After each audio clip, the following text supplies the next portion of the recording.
Good morning. Welcome back to the FloTrack podcast. My name is Lincoln Shrike. He is Gordon Mack. It's Wednesday, December 9th. You can contact us, email the show, flotrackpodcast@gmail.com. It is almost 2021, and we're doing pretty good, I think, keeping this podcast going. People have heard about it for the most part now. They know that we do this every day, and hopefully we can get a bigger number of people writing in, giving us topics to talk about, Gordon, because you get past the results of a busy weekend and you forget that you gotta come up with new ideas. So today is a new idea type of a day where we're just grasping at straws. You ready to grasp at straws with me? Yeah, well, first of all, this is my first time doing the pod with you in this location. I sent you a screenshot of you look like Will Smith in Fresh Prince of Bel-Air with your wife's art behind you. Yeah, I thought about that joke, and I can call myself the Fresh Prince of Taylor as opposed to Bel-Air, because yes, okay. Is this pretty good, right? I agreed. It was not quite to that level, but with the hat and the colors, it's not too far off. I got a laugh out of that yesterday, so I appreciated it. Before we dive into the podcast, we did talk about the elephant in the room. We had a podcast on Friday. We did a 10K draft predicting the track meet 10K. You and Kevin recapped the meet on Monday, so I wasn't there for that podcast. But I just want to say that I think the results should not be certified. That's my take. I just think we should not certify the results. I think there's too much. We don't know why Kira D'Amato decided to all of a sudden not want to run, and why Tyler Day decided to DNF when he was trying to get the Olympic standard. I did the numbers, man. If Kira D'Amato finishes top 3, which she should have, which would have been great if she finished top 3 in that type of race, because then I've been like, whoa, watch out. And if Tyler Day finishes top 15, I win the meet. But you got lucky. I did. I mean, I did have a lot of representation in the men's top 10. However, you had Eric Jenkins winning. Who else? Did you have the top 2 guys? I went 1-2 on the men's side and 1-2-3 on the women's side. Yeah.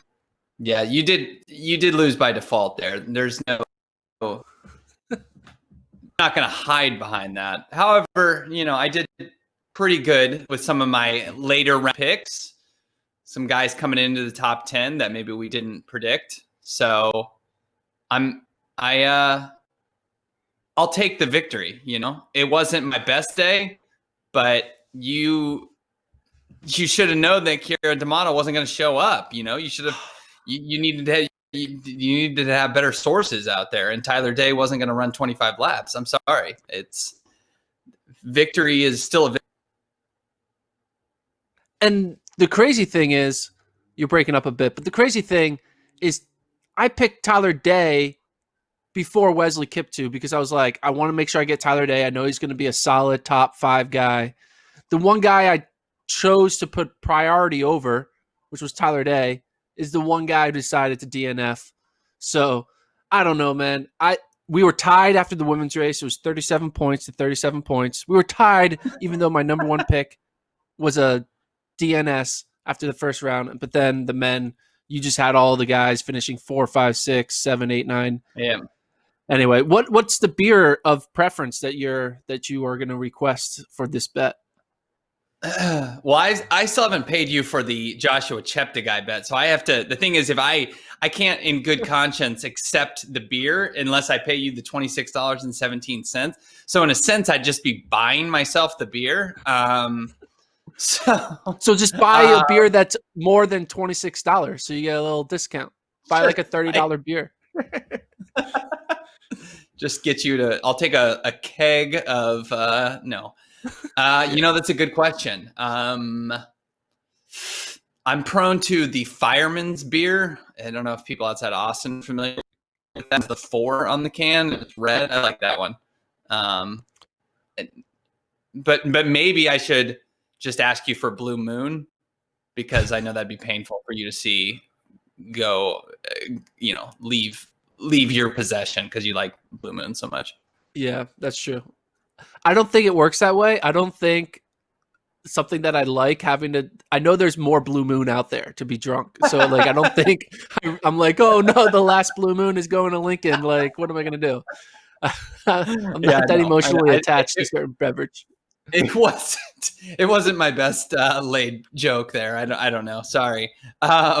Yeah. So we'll discuss the particulars about me paying up my bet and you paying up your side of the bet. I guess we can do that later. But as for today, hopefully the internet holds up on my end. I apologize for people watching as this continues to be choppy, but we didn't get to last week the potential changes to the indoor championships, the NCAA indoor championship schedule. That is potential for it to be a 3-day meet as opposed to a 2-day meet, obviously to comply with some COVID restrictions and to make things a little less congested as far as bodies in the stadium. And we also have another proposal that could have indoor championships, at least some of them being contested over consecutive week or 2 different weekends, which would certainly be interesting. You'd have points up in the air for more than a week. That would be a little strange. But both of these situations, Gordon, obviously are made with COVID in mind, but they also present the opportunity for athletes to possibly do more events than they would have otherwise. What was your reaction to hearing of these potential changes thrown out or suggested in a recent NCAA meeting? Well, if you actually think about it, both of these situations we already do. We have a 4-day championship outdoors. So why does a 3-day indoor championship become all of a sudden a 4 days unique split between 2 genders? Yeah, but still, it was 4 days. 3 days split between 2 genders too. I mean, that they decided to move it all together, but there was a time when men and women competed on all 4 days, like a few years ago. And then for the 2 weekends to do a conference meet, the Pac-12 does a decathlon, heptathlon weekend, and then a week later they have the rest of the meet. So that is a common occurrence that happens as well. So I think it should get approved. It makes sense. I mean, for like conferences, hey, like figure out a way to. I think that what they're going to want to do though is it kind of ruins the point to have 2 weekends if the things on either weekend allow you to double, right? Because then everyone is just coming back to double, right? So you'd want to make it so you're separating events that people aren't going to come back and double for, where you're really only going to be competing on one of the other weekends, right? That's the whole idea behind it, right? It wouldn't make sense to put the mile.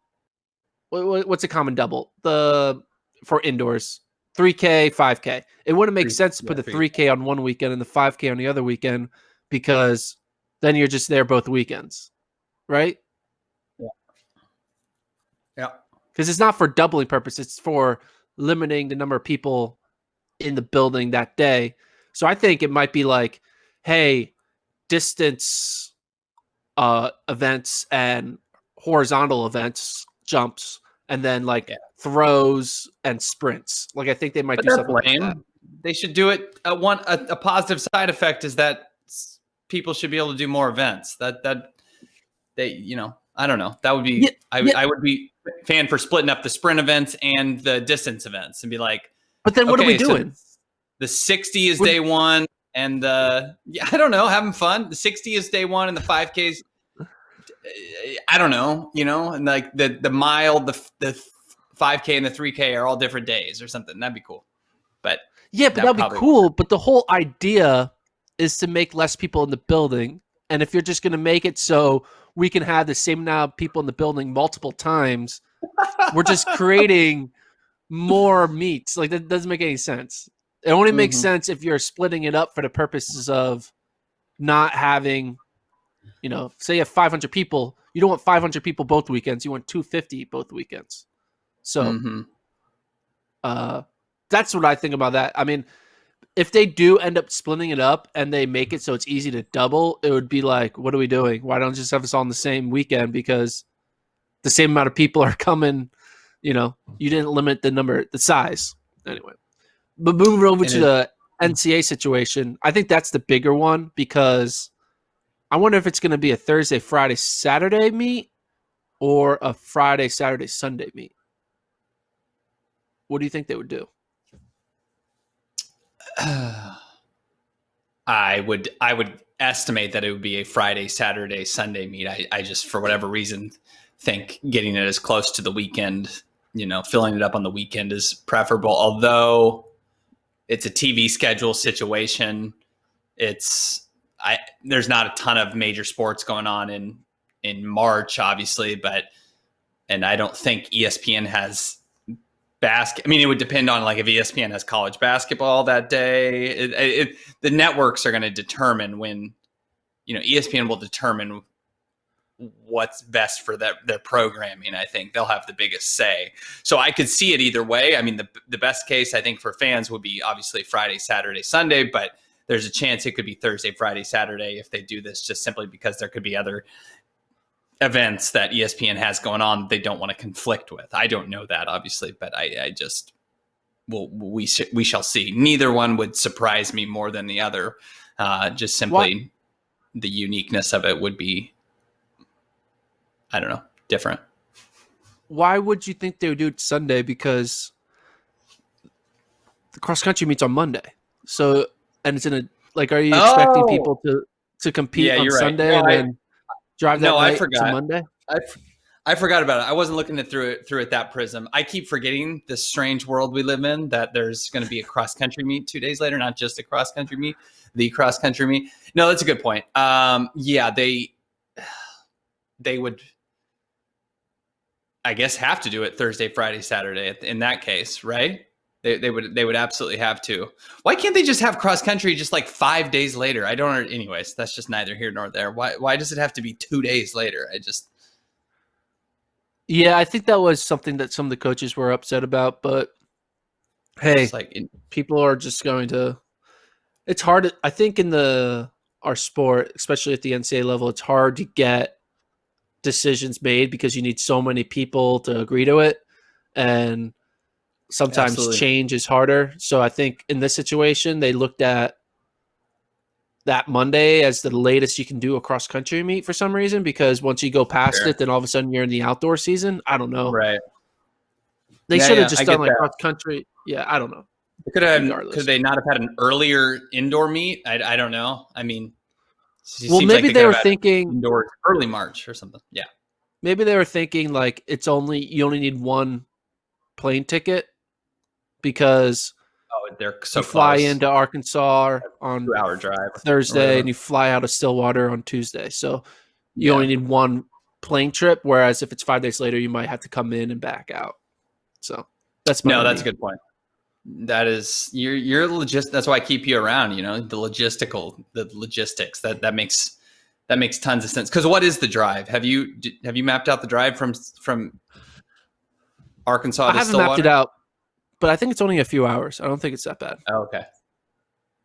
It's going to be fun for the program coordinators who have to get all that situated for hotels and buses and plane trip, doing that all last minute because you don't know when people are going to qualify.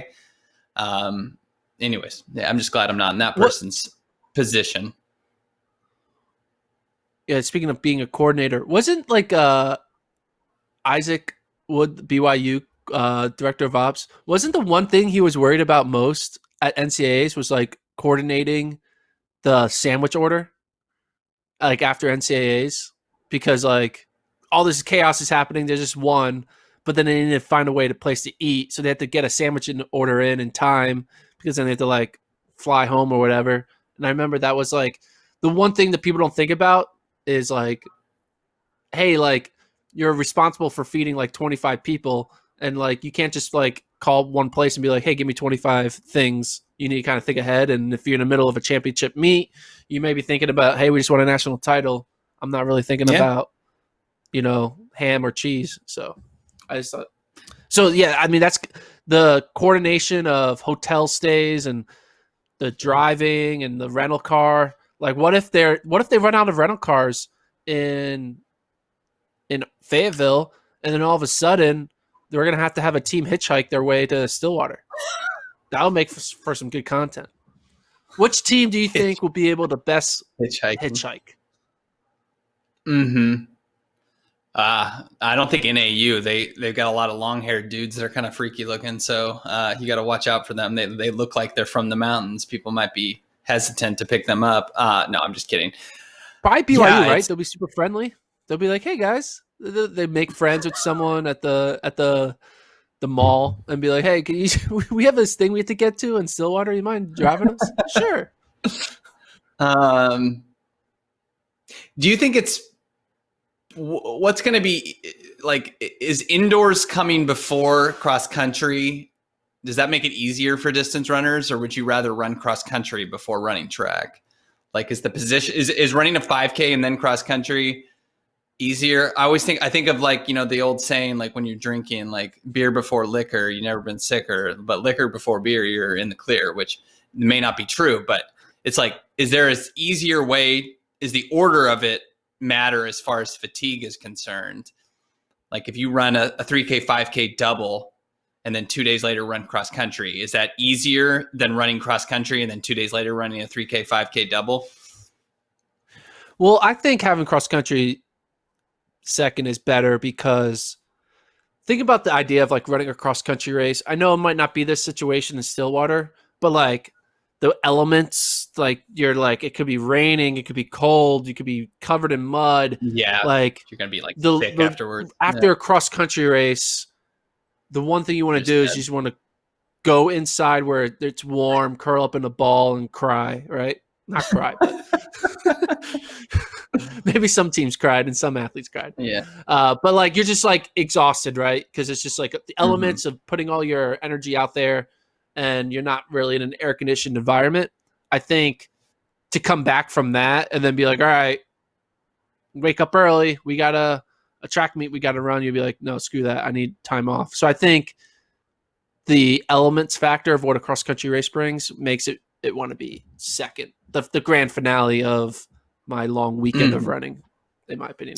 Do you think that anyone is going to do a 3K, 5K cross country triple? Will we see that? I want to see it, but I don't think it's going to happen. I think coaches get all up in their head of thinking like not wanting to make a mistake and like want to kind of simplify their season for the kids. And they're just going to be like, hey, this is cross country season. Sorry, we don't have indoor. This is cross country season. I think they're going to have too many second thoughts and regrets. So, I mean, I think the one thing you probably will see is you might see a lot of cross country teams still do a DMR because they'll be like, hey, all right, we can run a fast mile on a Friday, a fast 800, a fast 1200 on a Friday, and then come back and be fine for a Monday. Like, I don't think that's really going much to the well. And it's like a team experience, right? It'd be kind of cool to like, you have your DMR and you win and then you're on this high going into cross country, or you have a disappointing moment. You're like, all right, let's make up for it. Cross country, we got more distance to cover. We can close that gap or whatever. I don't know. But I think I think Notre Dame should do both. Like, I think Yared should be like, hey, let's qualify a DMR. It's simple. Go do our DMR. We don't have to tax our bodies. And then we have a chance to win, compete for NCAA title and then have a podium finish 2 days later. I think the DMR cross country double will happen. I don't know about. I just don't know. What about Kip? You think Kip 2 is good enough to pull off the 3K, 5K cross country triple? He's probably good enough, but I think maybe Martin Smith is going to be like, hey, that's dumb. Yeah. I don't want to this is the first time in the NCAA. Am I really going to try to light his feet on fire 3 times? I'd rather just baptize him by fire in one race, right? That's the problem. There's going to be people who could do it. The people who could win are the ones who are least likely to do it, which is the weird part, right? Because they're going to want to be super all in on cross, right? Like, you have to find someone who's like not really good in cross who will do it. You know what I mean? Like, who's like a good distance runner who we don't really think about. It's kind of like someone like a Chris O'Hare would do whatever. Like a miler. I think milers might do it. I don't know. That's a good point. I guess if you extrapolate that out, though, you have to think that, I mean, I'm sure you've thought of this, but in the grand scheme of things, who really cares that much about indoors? Especially, we don't even know what the main part of the indoor season will look like, but the advantage is going to be for teams with sprinters and field event athletes in a big way. And because if so many distance programs are thinking of 2 days later, they may not be using their athletes as nearly as much as they would.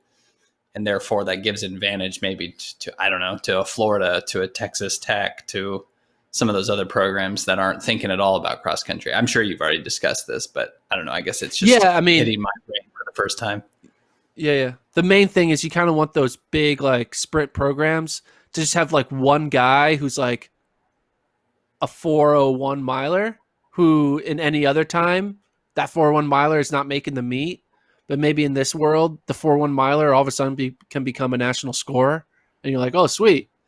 We had this 401 miler who's can get us points at conferences, but could never lick the surface of an NCAA championship. But now that all the best distance people are not there, hey, 401 miler can maybe score 1 or 2 points. Yeah. So I think that's going to be like the main thing that we might see is just like random point scores from Power 5 schools that don't really have a big distance program because they just have the one guy. So I don't know. I think about the 3-day thing. I wonder if they'll like how you would group it, right? Because the whole idea of doing it is limiting bodies in the gym, bodies on the track. So we always when we think of a schedule, we always think of it in the idea of like doubling. Like you have, the 100 and then a 200, 800 and 1500, 1500 and 5K, whatever. But like, what do you think they'll do? Do you think they'll have like, all right, a morning session where it's just jumps, and then an afternoon section where it's just sprints, and then a morning session where it's just distance, and then an afternoon session where it's just throws? Do you think they'll be kind of pot it up? Individual little bubbles. That would probably be the smartest.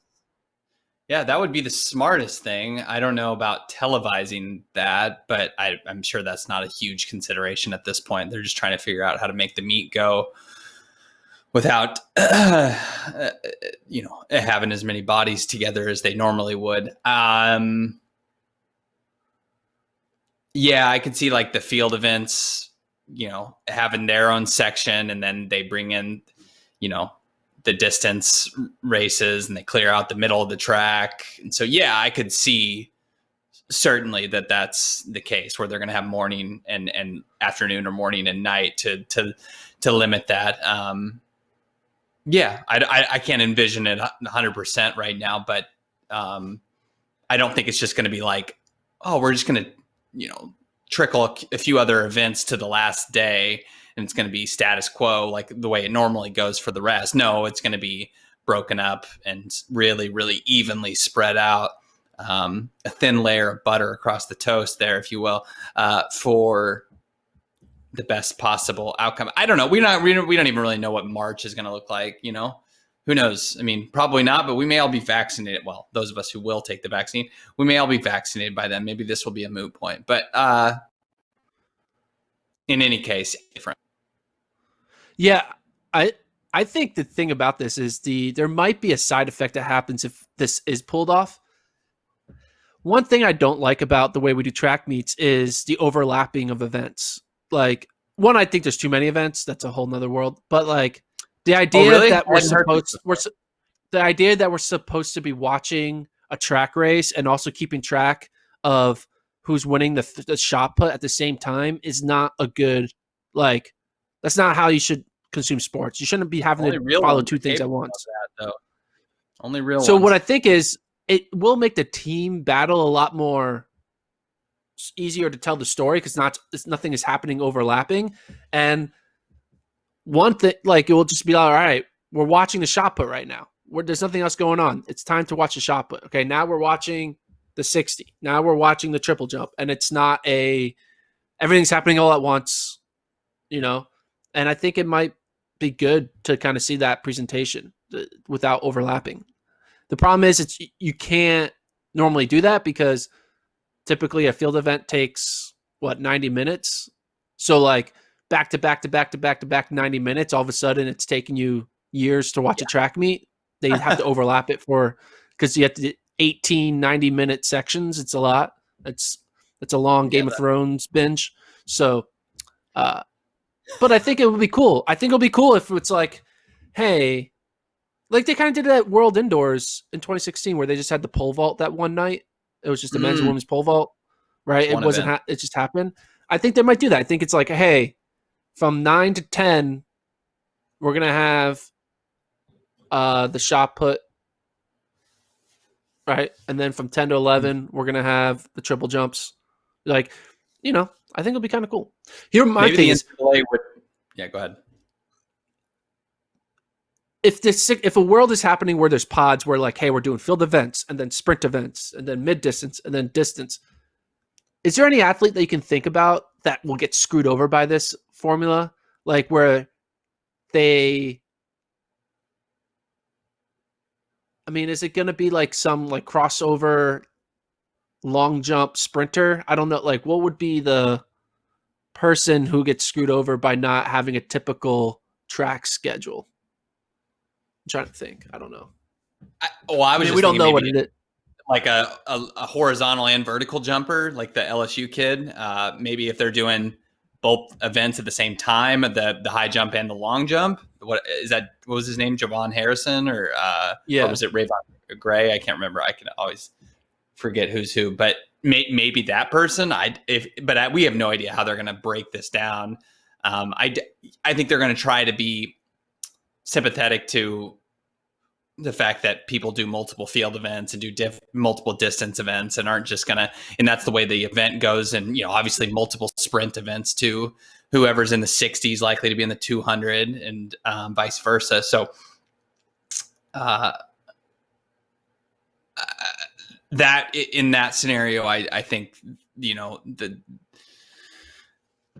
they're going to figure this out, hopefully enough to where it doesn't break up a traditional athlete schedule of doing multiple events too much, doesn't interrupt it too much. But I don't know. We shall see. It's going to look way, way different. I don't think the fans, for the most part, who really cares about who wins indoors as a team ever, but especially this year, it's just going to be, depending on the scenario, how the indoor season goes, it's going to kind of have an asterisk anyways. Not an asterisk for cheating or anything like that, but just an asterisk because the distance athletes are looking forward to Monday and we're doing this in broken up segments in a shortened season.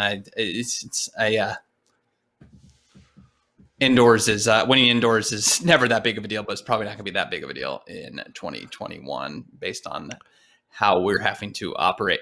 Okay. Yeah, we'll move on from the topic. Yeah. Okay. You're gonna take this? I was gonna handle it. Yeah, I'll take this. Go. I'm gonna be the newscaster. Related. It is standards related, so it's your alley. It is my alley. World Athletics announced their 2022 championship standards and qualifying process. Looking over it briefly, nothing pops out as anything out of the ordinary. The standards, I think, are the same as what the current Olympic standards are. So that's good. As for the date that you can qualify, when is it open? I should have checked that part. Oh, dang it. Oh, yeah. Hold on. You look it up. So anyway, the standard. Well then. When does the standard start? So for the long distance stuff, let's see, for the 10,000, 20K the marathon race walk is already open. I know the marathon for 2022 is open, which is a thing for U.S. athletes because I think there's going to be a lot of U.S. athletes who are going to want to do this marathon because it's in Eugene. So it's going to be kind of cool to run a marathon in your home country where normally the World Championship marathon's kind of like, hey, I'd rather do Chicago or London or Berlin. This might be a different situation. Like I can see Galen Rupp being like, yeah, I'll run Worlds this time, right? Because you'd be like, yeah, Oh, get to end your career in Eugene trying to win the World Championship Marathon. That'll be like a perfect way to cap his that's a career. good point. Yeah. Okay, so for the majority of events, it is June 27th, 2021. So, but you get your standard at the Olympics, or well, wait, when are the trials? You can maybe get at the trials too. I have to check the calendar again. Kevin's the calendar expert on this podcast. So June 21st to June 26th, 2022. June 27th, 2021 to June 26th, 2022. For the 10,000s, the walks, the relays, and combined events, December 27th, 2020 to June 26th, 2022. That's the open window. So coming up this summer for most events, it'll start.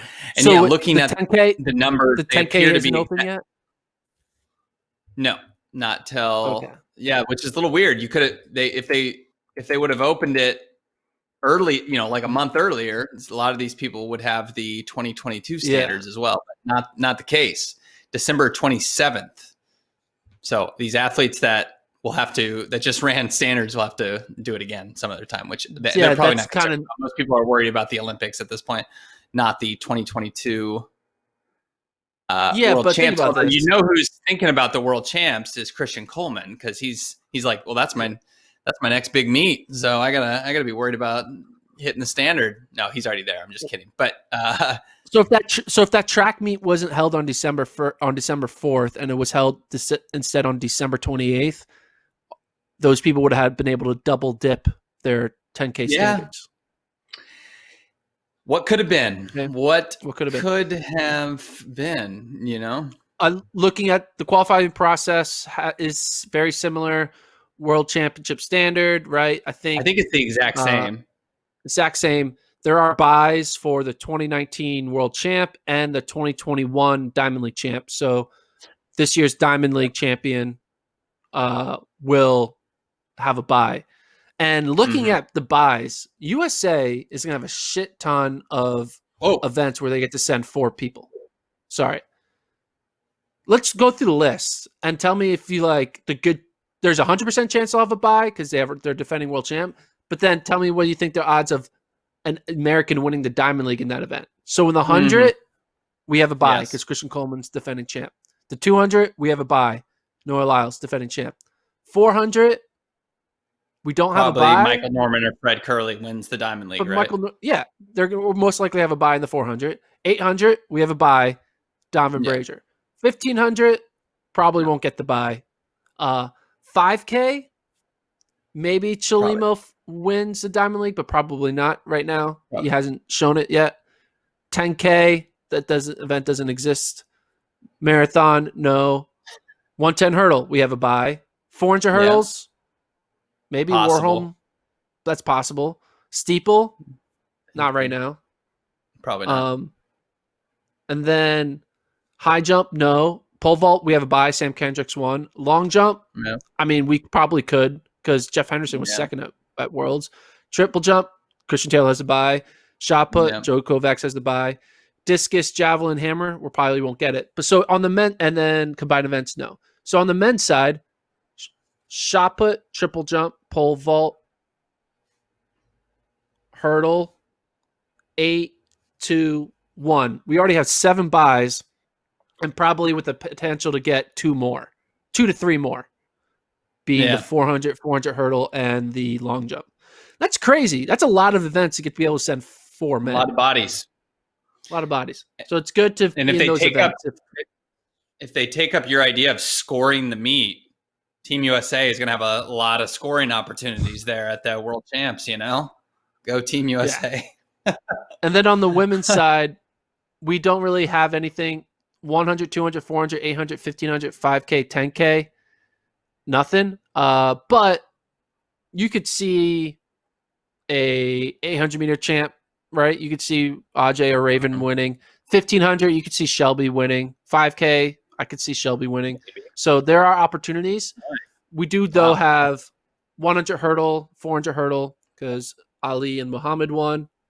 And then Deanna Price won the hammer. Whoa. That just hit me. The hurdles, If you combine them, our hurdles champions, Muhammad Ali. I just realized that. I just realized that. we got to find a All right, photo of them together with their carry medals. on. Muhammad Ali. There's Muhammad Yeah. Ali. But yeah, and then on one side, it's like going to be 4 to 6 buys. So USA is going to be able to send a lot of 4 events, which is pretty cool. That's all I want to say about that.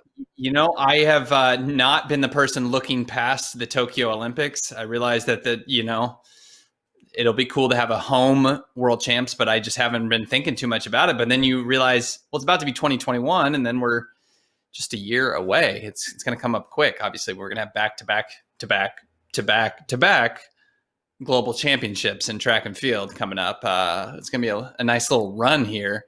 And man, I am so excited for breakdancing to be in Paris in 2024.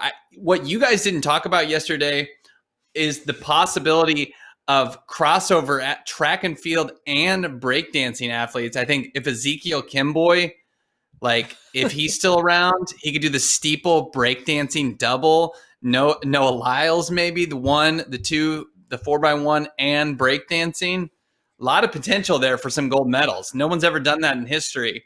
Perhaps Evan Jager gets out surfing at some point. He looks like a surfer. I'm sure this is written somewhere. Has anyone ever won 2 different gold medals in 2 different sports at the same Olympics? That'll be wild. I mean, you've had you've had the summer and winter athletes, but not the same Olympics. Yeah. Well, I know that Michael Phelps did the badminton 200 free. No, I'm just kidding. Double. That was a joke. No, I don't think so. I could be wrong. I mean, there could be events that are somewhat similar that maybe, but that we're just not thinking of.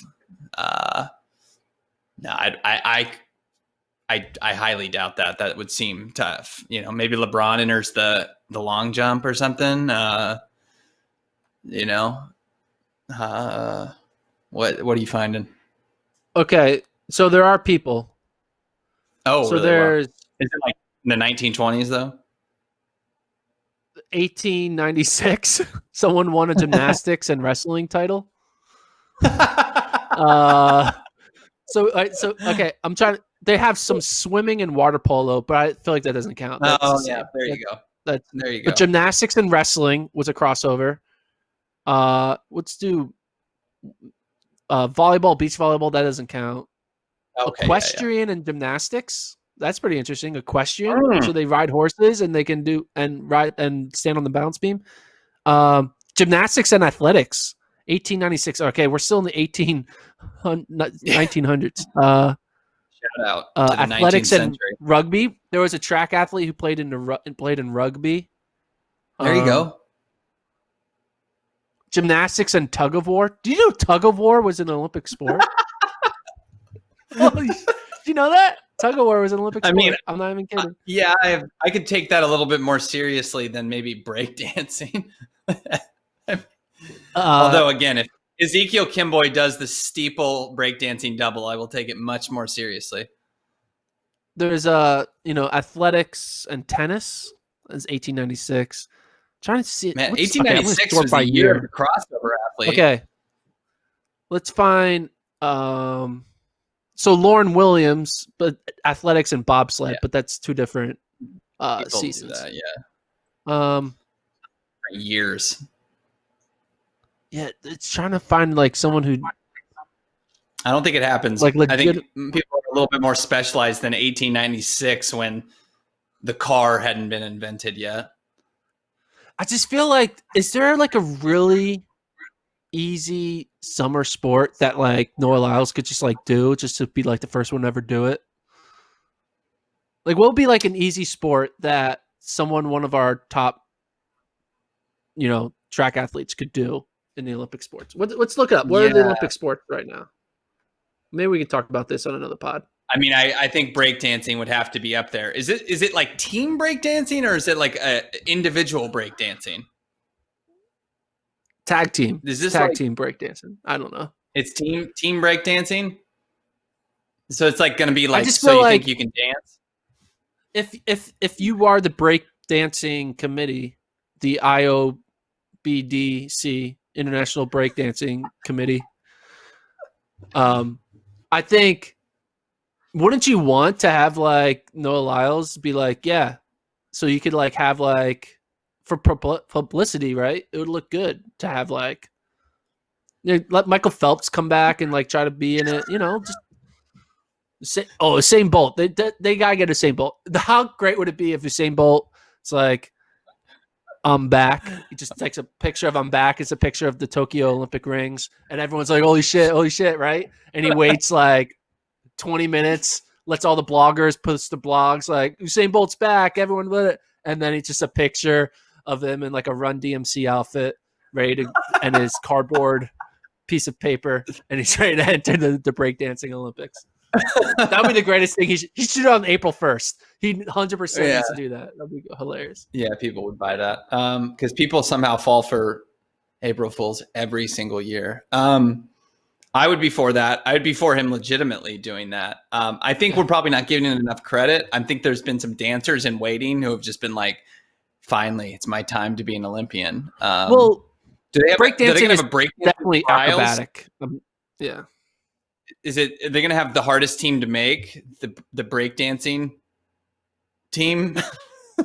I guarantee you, there's probably a male gymnast who's like really good at the pommel horse, right? Who's probably an amazing breakdancer. Because that's what it is. Breakdancing is like pommel horse, right? You're spinning your legs around. I guarantee you, I guarantee you there's currently the 7th best male gymnast is like, hey, I didn't make the team in gymnastics. I'm going to go do breakdancing. Because I'm sure it translates, right? Could be. I think this is a good place to end it for us today. We covered the map today. So FloTrack podcast. If you have any ideas for any athletes that can do the possibly track and field breakdancing double, send us a message. Maybe you want to see Galen Rupp in there. Abdi, Molly Seidel. I mean, any of those marathoners, I think they'd be good, right? You know, would be the most. Do you know? Would be the most like Centro? Obscure, like most amazing double would be the breakdance race walk double. They got the hips. That would be. That'll be fun. They do.